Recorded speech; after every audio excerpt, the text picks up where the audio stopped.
মধ্যরাতে ভারত বাংলাদেশের উপর হামলা করেছে, এইদিকে পাকিস্তানও কঠিনভাবে খেপে গেছে। সবকিছু মিলিয়ে ডক্টর ইউনূস মহাবিপদে। বিস্তারিত জানতে ভিডিওগুলো দেখতে থাকুন। সেনাবাহিনী বলছে তারা তাদের লাখো সেনা সদস্য নিয়ে সেখানে উপস্থিত থাকবে, সর্বাত্মক সহযোগিতা করবে নির্বাচন পরিচালনায়, কিন্তু তার মানেই এই নয় যে তারা। দর্শক, ভারত বাংলাদেশ সম্পর্ক ক্রমেই অবনতির দিকে যাচ্ছে। এই অবনতির দিকে যখন যাচ্ছে তখন চতুর্দিক থেকে নানা খবর শোনা যাচ্ছে। ভারত বাংলাদেশ উত্তেজনা তৈরি হলে কিংবা উত্তেজনা বৃদ্ধি পেলে কার লাভ কার ক্ষতি এরকম আলোচনাও হচ্ছে। বাংলাদেশে একটি গোষ্ঠী পাকিস্তানপন্থী সর্বোচ্চ লেভেলের অবস্থান জানাচ্ছে, আর এতে ক্ষিপ্ত হচ্ছে ভারত। প্রতিনিয়ত ভারত বাংলাদেশের মধ্যে যে বিরোধপূর্ণ বক্তব্য, এই বক্তব্যের পরিস্থিতি এমন একটা আকার ধারণ করেছে যে ভারত এবং পাকিস্তান এই দুই দেশ তাদের ব্যক্তিগত স্বার্থের জন্য বাংলাদেশ নামক রাষ্ট্রটাকে ব্যবহারের পায়তারা করছে, আর এতে সবচেয়ে বড় ইন্ধন যোগাচ্ছে এই দেশেরই কতিপয় গোষ্ঠী।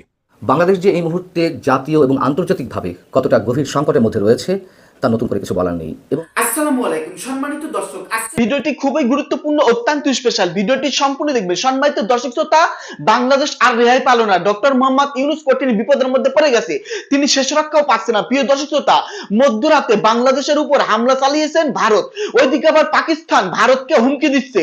সবকিছু মিলিয়ে ভারত পাকিস্তান বাংলাদেশ মিলে পুরো বাংলাদেশকে একেবারে স্তব্ধ করে দিতে পারে যে কোনো মুহূর্তে ভারত। প্রিয় দর্শক, সবকিছু মিলিয়ে আজকের এই ভিডিওটি খুবই গুরুত্বপূর্ণ। ভিডিওটি দেখার জন্য আপনাদের অনুরোধ করলাম। তো বেশি কথা না বাড়িয়ে সরাসরি মূল ভিডিওতে চলে যাই। আপনারা মনোযোগ সহকারে বিস্তারিত ভিডিওগুলো সম্পূর্ণ দেখতে থাকুন। দর্শক, ভারত বাংলাদেশ সম্পর্ক ক্রমেই অবনতির দিকে যাচ্ছে। এই অবনতির দিকে যখন যাচ্ছে তখন চতুর্দিক থেকে নানা খবর শোনা যাচ্ছে। ভারত বাংলাদেশ উত্তেজনা তৈরি হলে কিংবা উত্তেজনা বৃদ্ধি পেলে কার লাভ কার ক্ষতি এরকম আলোচনাও হচ্ছে। এই ঘটনাকে কেন্দ্র করে পাকিস্তানের বিভিন্ন উগ্র নেতা নানা ধরনের উস্কানি দিচ্ছেন যে ভারত বাংলাদেশের দিকে যদি কোনো ধরনের কোনো পদক্ষেপ নেয় তাহলে পাকিস্তানের মিসাইল তাদেরকে জবাব দেবে। এরকম উদ্ভট সব ঘটনার মধ্য দিয়ে দুই দেশের উত্তেজনা যখন চরমে উঠছে তখন এই উত্তেজনার পেছনের কারণ কি, এটা নিয়ে প্রতিদিন কোনো না কোনোভাবে ভারতীয় গণমাধ্যমগুলোতে নানা ধরনের নিউজ হচ্ছে, নানা ধরনের নিবন্ধ প্রবন্ধ লেখা হচ্ছে, নানা ধরনের ভাষায় তারা এই ঘটনাগুলোকে বর্ণনা করার চেষ্টা করছে। তারই মধ্যে একটা আমাদের চোখে পড়েছে হিন্দুস্তান টাইমসের একটা রিপোর্ট। হিন্দুস্তান টাইমসের সেই রিপোর্টে বলার চেষ্টা করা হয়েছে ভারত যে বাংলাদেশের উত্তেজনা, এই দুই দেশের উত্তেজনা তৈরি হওয়ার পেছনের কারণ কি, অর্থাৎ ভারত কি মনে করছে এই উত্তেজনা তৈরি হওয়ার কারণ। তাদেরটা যেমন জানবো তেমনি আমরা সাথে এই আলোচনাও যুক্ত করার চেষ্টা করব যে বাংলাদেশ কি মনে করছে এই উত্তেজনা হওয়ার কারণ। চলুন জেনে দেখি, বুঝে দেখি দুই দেশের উত্তেজিত অবস্থার প্রকৃত কারণটা কি, জানা যায় কিনা। থাকবেন পলিটিক্স টিভির নিয়মিত আয়োজনে।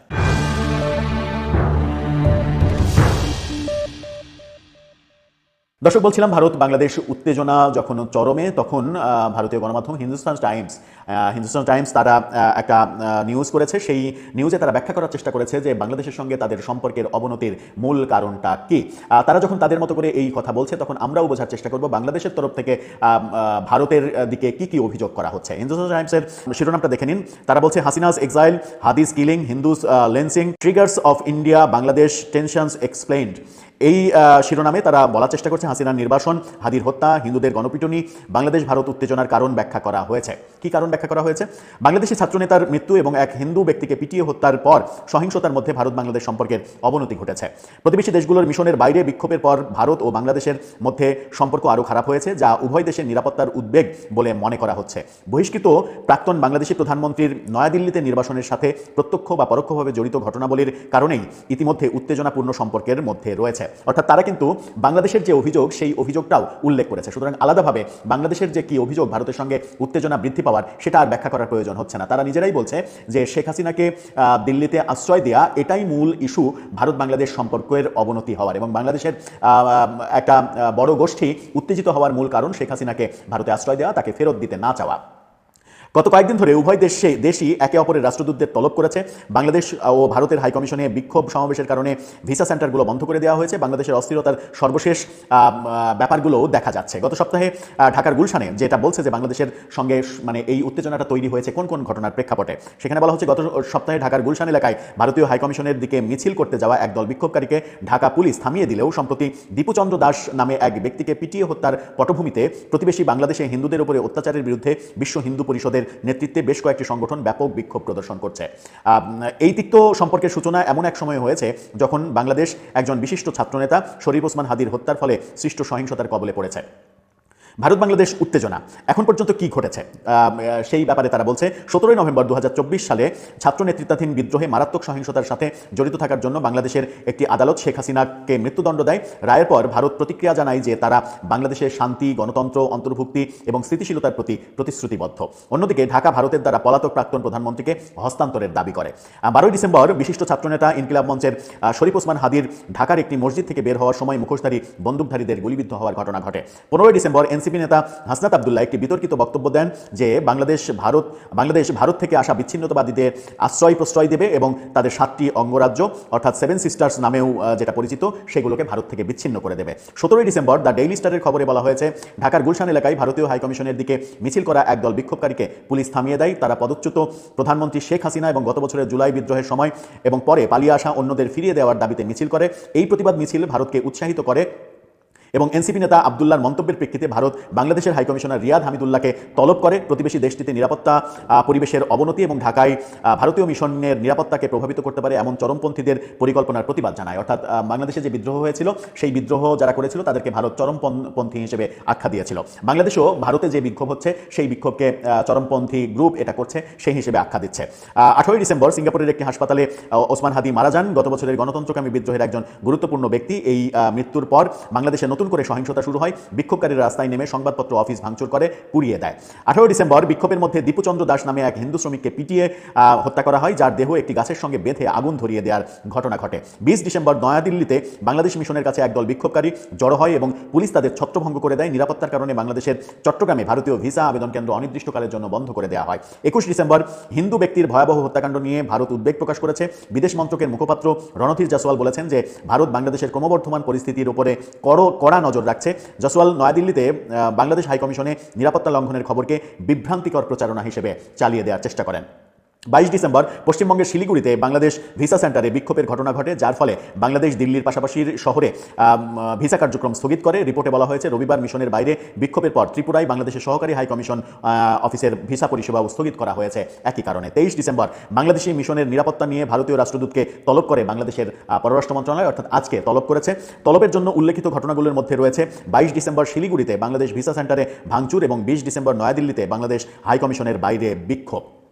এই তলব ঘটেছে। এবার অন্যদিকে নয়াদিল্লিতে এবং কলকাতায় বাংলাদেশি যে হাইকমিশন এবং উপ হাইকমিশন অফিস সেখানে ব্যাপক যে বিদ্রোহ হয়েছে এবং নিরাপত্তা বেষ্টনী ভেঙে ফেলার ঘটনা ঘটেছে সেই ব্যাপারেও বাংলাদেশ উদ্বেগ দেখিয়েছে। সব মিলিয়ে হিন্দুস্তান টাইমস ধারাবাহিকভাবে কি ঘটনার প্রেক্ষিতে এই উত্তেজনা, পাল্টা উত্তেজনা তৈরি হচ্ছে সেগুলো মানে পয়েন্ট আউট করার চেষ্টা করেছে এবং তারা খুবই মানে এটা কিন্তু তারা হিন্দুস্তান টাইমসে আমরা দেখলাম যে তারা বায়াসড নিউজ করেনি, তারা খুবই সাবলীলভাবে নিরপেক্ষভাবে ঘটনাগুলো খালি বর্ণনা করার চেষ্টা করেছে। এই ঘটনার পর ঘটনা ঘটেছে এবং এই একটার পর একটা ঘটনা ঘটার কারণে দুই দেশের উত্তেজনা ক্রমেই বাড়ছে, যেটা আজকের অবস্থানে এসেছে যে আজকে ভারতীয় হাইকমিশনারকে আবারও তলবের ঘটনা ঘটেছে এবং আমরা ভারতীয় গণমাধ্যমে এবং বাংলাদেশি গণমাধ্যম সব গণমাধ্যমে আন্তর্জাতিক গণমাধ্যমেও দেখতে পাচ্ছি যে আজকে দিল্লিতে এবং কলকাতায় ব্যাপক বিদ্রোহ হয়েছে, বিক্ষোভ হয়েছে বাংলাদেশি হাইকমিশন এবং উপ হাইকমিশন অফিসকে কেন্দ্র করে। সেই ক্ষেত্রে বাংলাদেশ আবারও নিরাপত্তা শঙ্কার কথা বলছে। এরই মাঝে ভারতেও বাংলাদেশের সমস্ত ভিসা কার্যক্রম বন্ধ করে দেওয়া হয়েছে।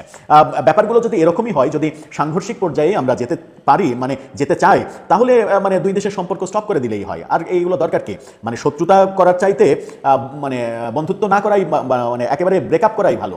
যদি সম্পর্ক মানে শীতল হতে থাকে, সম্পর্কে যদি একেবারে বরফ জমে ওঠে, সেই বরফ জমা সম্পর্কের মধ্যে মানে মধ্য দিয়ে আমাদের যাওয়াটা কি খুব একটা নিরাপদ কিনা? সম্পর্ক বন্ধ করে দিলে আমার মনে হয় যে মানে সব লেটাফেটা চুকে যায়। ব্যাপারগুলো ওই রকমই হচ্ছে। দুই দেশ কেউ কাউকে ছাড়বে না, কেউ কাউকে ছাড় দেবে না। বিশেষ করে জনগণের পর্যায়ে আমাদের এখানে বিদ্রোহ হলো, ওখানে বিদ্রোহ হচ্ছে, আমাদের সরকার একটা পদক্ষেপ নিচ্ছে, পাল্টা ওরা আর একটা পদক্ষেপ নিচ্ছে। এটা কোনোভাবেই মানে এরকম কোনো ইঙ্গিত দিচ্ছে না যে এই পরিস্থিতি ভালোর দিকে যেতে পারে। অন্যদিকে দেশ টিভির একটা নিউজ ফটোকার্ড দেখে নিন। সেখানে পাকিস্তানি এক নেতা তিনি কি ভয়াবহ কথা বলছেন। তিনি বলছেন ভারত বাংলাদেশে আগ্রাসী হলে পাকিস্তানের মিসাইল জবাব দেবে। পাকিস্তানি নেতা এই যে মানে কথাবার্তা, পাকিস্তান থেকে যে উস্কানি দেওয়া হচ্ছে, তার মানে পাকিস্তান থেকে মজা লোটার চেষ্টা করা হচ্ছে। বেটা তোমরা 71-এ আমার সঙ্গে খুব বাহাদুরি নিয়েছিলে ভারতের সহযোগিতায়, আজকে তোমাদের মধ্যে যদি যুদ্ধটা বাঁধিয়ে দিতে পারে তাহলেই তো আমরা দূরে থেকে মজাটা লুটবো। ভারত বাংলাদেশ যুদ্ধ শুরু হবে আর পাকিস্তান মিসাইল দিয়ে বাংলাদেশকে হেল্প করবে, বাংলাদেশের মানে কোনো ক্ষতিই হবে না, বাংলাদেশ ক্ষতিগ্রস্ত হবে না। এই ধরনের পাঁয়তারা যে পাকিস্তান থেকে শুরু করা হয়েছে, এটাও বাংলাদেশের জন্য একটা ভয়াবহ ব্যাপার। এই ব্যাপার থেকেও আমাদেরকে আমার মনে হয় যে মুক্তির উপায়। একতাই শক্তি, তবে এই শক্তিগুলো মাঝে মাঝে বিপদেরও কারণ হয়ে দাঁড়াতে পারে। আমরা চাই না বাংলাদেশের সাথে কোনো দেশের যুদ্ধ তৈরি হোক, আর এই যুদ্ধের ফয়দা সেই 1971 অথবা 47 অথবা এর পূর্ববর্তী যেই বিরোধ আছে অথবা ঝাল আছে সেটার রণক্ষেত্র হিসাবে বাংলাদেশকে বেছে নেওয়া হোক। বর্তমানে বাংলাদেশে একটি গোষ্ঠী পাকিস্তানপন্থী সর্বোচ্চ লেভেলের অবস্থান জানাচ্ছে, আর এতে ক্ষিপ্ত হচ্ছে ভারত। প্রতিনিয়ত ভারত বাংলাদেশের মধ্যে যে বিরোধপূর্ণ বক্তব্য, এই বক্তব্যের পরিস্থিতি এমন একটা আকার ধারণ করেছে যে ভারত এবং পাকিস্তান এই দুই দেশ তাদের ব্যক্তিগত স্বার্থের জন্য বাংলাদেশ নামক রাষ্ট্রটাকে ব্যবহারের পায়তারা করছে, আর এতে সবচেয়ে বড় ইন্ধন যোগাচ্ছে এই দেশেরই কতিপয় গোষ্ঠী। বাংলাদেশকে হাত দিলে ভারতে মিসাইল ছড়বে পাকিস্তান। হঠাৎ করে কেন এত ভালোবাসা আমাদের পাকিস্তানের জন্য? আর বাংলাদেশে যদি ভারত মিসাইল ছড়ে তাহলে বাংলাদেশি বা কি করবে? অর্থাৎ পরিস্থিতিটা এমন একটা জটিল পর্যায়ে ধারণ করছে যে কোনো সময় একটা অনাকাঙ্ক্ষিত ঘটনা কিন্তু ঘটতে পারে। আর এই ঘটনা যদি ছোট আকারেও ঘটে, পাকিস্তান যদি এখানে এসে নাক গলায়, এর পরের পরিস্থিতি যা ঘটবে ইউক্রেনকে দেখে আজকের দিনে আমাদের শিক্ষা নেওয়া উচিত। ইউক্রেন যুদ্ধটার রাশিয়া এবং ইউক্রেন যুদ্ধ সম্পূর্ণ কিন্তু এটা কানেক্টেড না। এটার মধ্যে পরাশক্তি সবগুলো ইউক্রেনের কাঁধে ভর করছে। রাশিয়া ইউক্রেনকে প্রতিনিয়ত মারছে। দিন শেষে ইউক্রেন নামক রাষ্ট্রটা একদম স্থবির হয়ে গেছে, ধ্বংসপ্রাপ্ত হয়ে গেছে। এই দেশে আগামী 100 বছরেও এটার আর কোনো পরিবর্তন হবে না। সো আমরা চাই না বাংলাদেশ নামক রাষ্ট্রকে ব্যবহার করে ভারত এবং পাকিস্তান তারা তাদের পুরনো যে শত্রুতা সেটার ঝাল মিটাক। আর এই দেশে যারা পাকিস্তান এবং ভারতের স্বার্থবাদী মহল আছে তাদের সাবধান করে দিচ্ছি আমরা।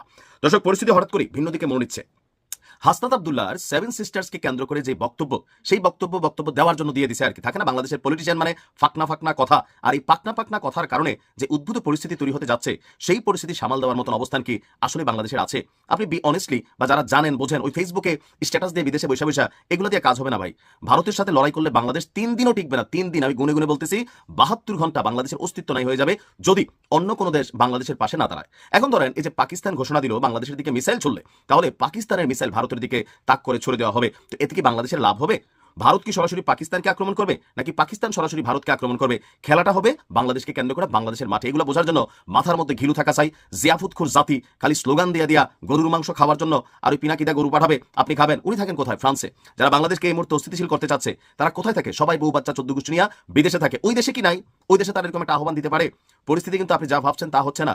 আমরা যারা বাংলাদেশে বসবাস করব, আমরা যারা নিজেদের রক্ত শ্রমে মানে যেই উপার্জিত পয়সা বাংলাদেশে বিনিয়োগ করেছি, আমাদের যাদের দিন শেষে বাংলাদেশ ছাড়া গন্তব্য নাই, বাংলাদেশের পরিস্থিতি কিন্তু ইউক্রেনের দিকেই ধাবিত হবে। একটা চক্র কিন্তু লেগে গেছে।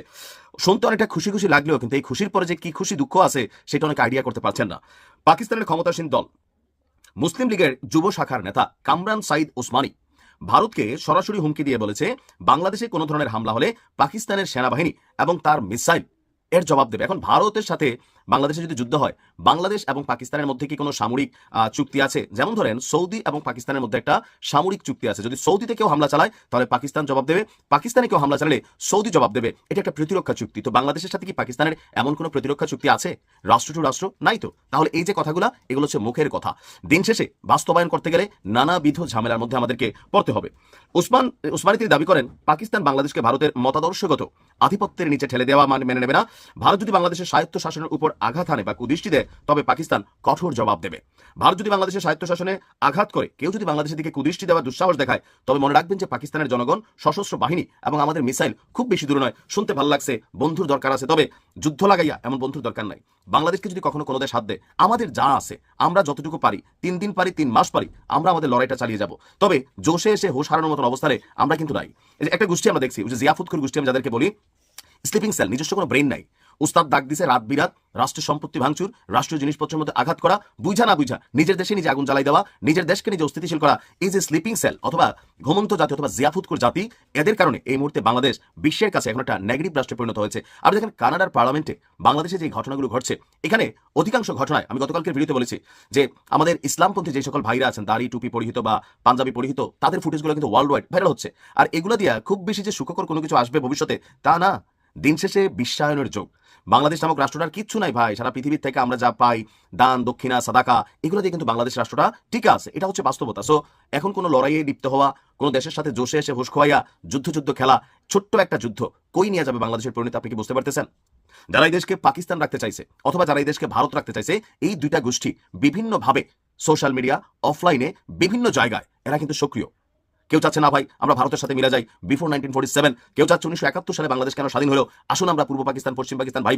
এই যে খেলাগুলা আপনি কিভাবে ভাবতেছেন? আপনি ভাবতেছেন যে না এটা ভালো এটা ভালো, কিন্তু আপনি ইউক্রেনকে দেখেন। আমি ইউক্রেনকে নিয়ে 4 বছরে এত নিউজ করছি।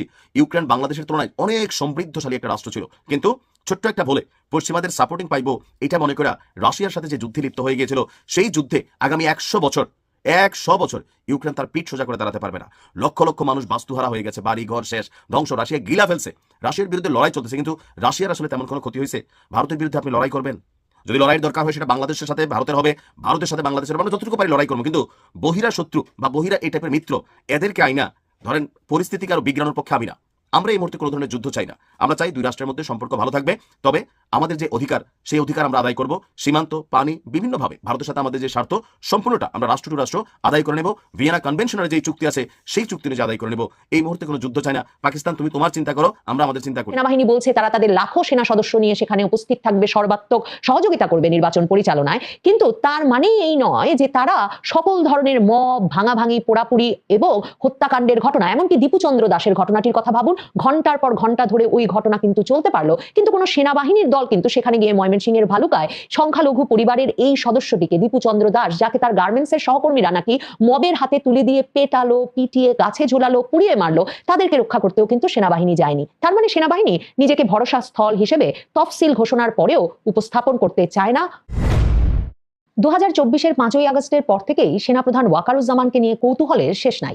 কারণ 5ই আগস্ট জাতির উদ্দেশ্যে ভাষণ দিয়ে সেনাপ্রধান জানমালের নিরাপত্তার দায়িত্ব তিনি নিয়েছেন এমন ঘোষণা দিলেও কোনো দুর্জনেও বলতে পারবে না যে সেনাপ্রধান জনগণের জানমাল রক্ষায় তৎপর থেকেছেন 5ই আগস্টের পর থেকে। 5ই আগস্টের আগে 3রা আগস্টেই এটা জানা হয়ে গিয়েছিল যে সেনাপ্রধান ওয়াকারুজ্জামানের নেতৃত্বে সেনাবাহিনী সিদ্ধান্ত নিয়েছে যে তারা শেখ হাসিনা সরকারের নির্দেশনা অনুযায়ী ছাত্র জনতার আন্দোলন আর দমন করবে না। কাজেই এই ধারণার ভিত্তিতে যখন সেনাপ্রধান 5ই আগস্ট ঘোষণা দিলেন যে তিনি জানমালের নিরাপত্তার দায়িত্ব নিচ্ছেন, সকলকে শান্ত থাকতে হবে এবং তিনি অন্তর্বর্তীকালীন সরকার গঠন করে দিচ্ছেন, তখন প্রত্যাশাটা ছিল যে এই অন্তর্বর্তীকালীন সরকার আসলে প্রতিশ্রুত নিরাপত্তা দিতে পারে কিনা, নির্বাচনের পথে হাঁটতে পারে কিনা, এই বিষয়গুলোতে যেমন সেনাপ্রধান একটা দেখভাল করবেন বা তিনি মতামত রাখবেন। সবচেয়ে বড় কথা, দেশের আইন শৃঙ্খলা পরিস্থিতি বজায় রাখতে নিশ্চয়ই সেনাবাহিনী, সশস্ত্র বাহিনী, সেনাপ্রধান ওয়াকারুজ্জামান গুরুত্বপূর্ণ ভূমিকা রাখবেন। তবে 5ই আগস্টের পর থেকে এই 15 মাসে কোনো দুর্জনেও বলতে পারবে না যে সেনাবাহিনী বা সেনাপ্রধান সেক্ষেত্রে কোনো তৎপরতা দেখিয়েছেন। সাম্প্রতিক যে ঘটনা প্রবাহ বাংলাদেশের নিরাপত্তা পরিস্থিতিকে অত্যন্ত উদ্বেগজনক করে তুলেছে, সেই ঘটনা প্রবাহের সঙ্গে সেনাবাহিনীর সংশ্লিষ্টতা, সেনাবাহিনী কি করছিল, সেনা গোয়েন্দা সংস্থা কি ভূমিকা পালন করছিল এবং এ ধরনের কোনো ভূমিকা ছাড়া এসব ঘটনা ঘটে যেতে পারে কিনা, সেসব আলাপ এখন সামাজিক যোগাযোগ মাধ্যমে একটা বড় ধরনের জায়গা পাচ্ছে। তার কারণ হচ্ছে যে যারা আকেলমান্দ মানুষ, যারা পর্যবেক্ষণ করেন, যারা বিবেচনা করেন, তাদের সন্দেহগুলো হওয়া খুব স্বাভাবিক হয়ে উঠেছে। নির্বাচনের তফসিল ঘোষণা, মানে বহু প্রতীক্ষিত তফসিল ঘোষণার 24 ঘন্টা পার হওয়ার আগেই ওসমান হাদি, নির্বাচনের একজন প্রার্থী, তরুণ নেতা, যিনি জুলাই আগস্ট আন্দোলনের সম্মুখ সারিতে ছিলেন বলে তার অনেক সহযাত্রী বলেন এবং যিনি কিনা আগস্টের পর পরিচিত হয়ে উঠেছিলেন ফ্যাসিবাদ বিরোধী এক রকমের অবস্থান নিয়ে, ভারতের আধিপত্যবাদের বিরুদ্ধে নানা রকম কড়া বক্তব্য, অনেক ক্ষেত্রেই অশ্লীল বক্তব্য প্রদান করে এক রকমের পরিচিতি পেয়ে উঠেছিলেন এই ওসমান হাদি। সেই ওসমান হাদি গুলিবিদ্ধ হলেন এবং তিনি গুলিবিদ্ধ হলেন কিনা এমন একজন ব্যক্তি দ্বারা, যেই ব্যক্তি আওয়ামী লীগের ছাত্র সংগঠন, মানে ছাত্রলীগের একজন নেতৃত্ব পর্যায়ের কর্মী ছিলেন। তিনি নাকি অস্ত্র মামলায় নভেম্বর মাসে গ্রেফতার হয়েছিলেন, কিন্তু তিনি জামিনে ছাড়া পেয়ে গেছিলেন এবং তিনি ওসমান হাদির সঙ্গে একেবারে ঘনিষ্ঠভাবে ডিসেম্বরের শুরু থেকে মেশা শুরু করেছিলেন তার নির্বাচনী কার্যক্রমের সঙ্গে সংশ্লিষ্ট হওয়ার সূত্রে। এখন প্রশ্ন জাগে, এগুলো ভীষণ একটা অ্যাসাইনমেন্টের ইঙ্গিত দেয় যে কারা এই ব্যক্তিকে এমন নির্ভয় দিল, মানে এমন ভরসা দিল যে ছাত্রলীগ করলেও সে নভেম্বর মাসে ইউনূস সরকারের আমলে যেমন ডাকাতি করতে পারবে অস্ত্রসহ, তেমনি অস্ত্রসহ ধরা পড়লেও ছাড়া পাবে।